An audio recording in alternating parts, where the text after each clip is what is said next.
All right, welcome to our latest Swampcast here as Robbie and I prepare to head up to Chile.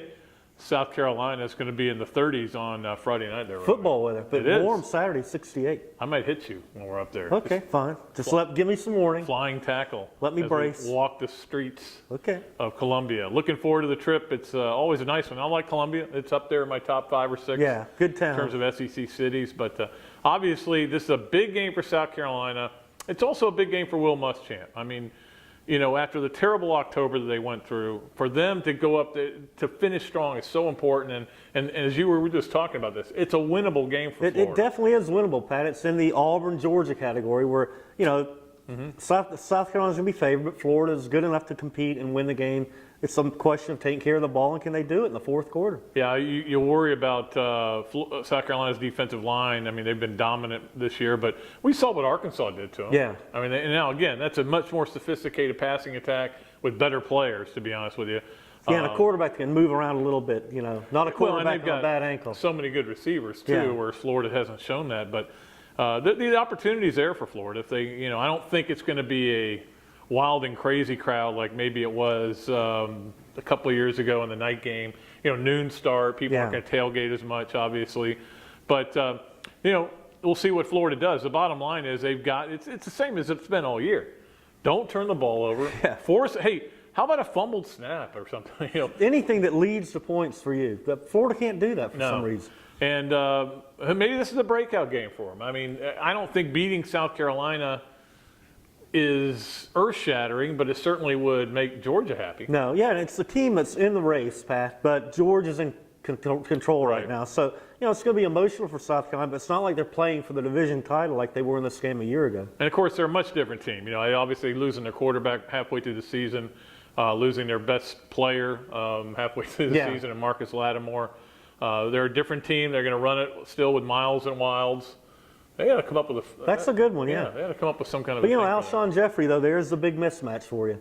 Young secondary, short secondary against this big, powerful receiver. And even though Alshon Jeffrey's not had a great year, by his own admission, you've got to think that Spurrier's looking at that and he goes, I got a 6'4" big, strong wide receiver. They got a 5'9" cornerback. Let's throw some jump balls. Yeah, Charlie White said an interesting thing the other day, Pat, that quarterbacks elevate the play of the skill players more than the other way around. Right. So South Carolina's quarterbacks have not done anything to make him have a good year because he's a great talent. And they're banged up. Holloman's probably out. Yeah. I don't know where Allen is right now, but we'll see how that goes. Connor Shaw is going to play. Of course, had the concussion last week.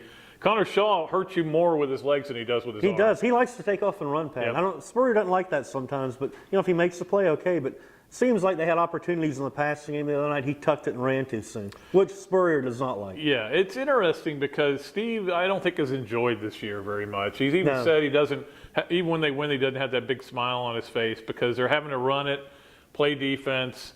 Obviously, the whole Garcia thing, you know, scarred him a little bit, and that I think he was just couldn't believe that this guy, after 5 opportunities, screwed it up again, losing Lattimore. I mean, it's been a tough year for him. He's going to be back. I have no doubt about that. Yeah.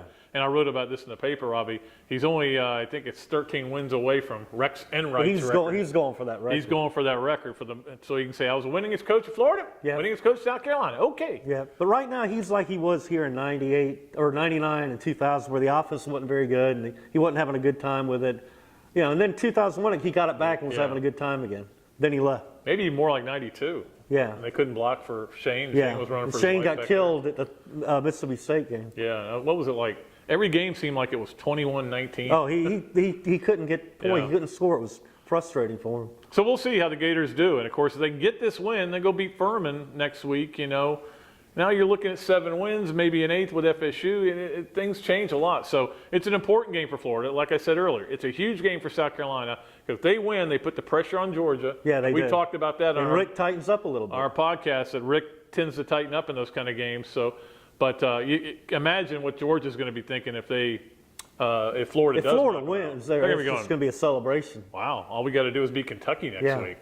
So we'll see what happens there. And of course, Kentucky's awful. All right. That's going to do it for our Swampcast. We look forward to talking to you from Columbia. Look forward to bringing you the follow-up on the Florida-South Carolina game. 7th time Steve Spurrier going against the Gators. Looking for you trying to take a shot at me, too, up there. That'll be fun. Oh, it's coming. Okay. You're not going to know when it's coming from. Probably from the back. Probably cheap. Cheap, absolutely. Okay. I'll be looking for cheap. Absolutely cheap. I might take your brother out too. Cheap with another Yeah. cheap shot.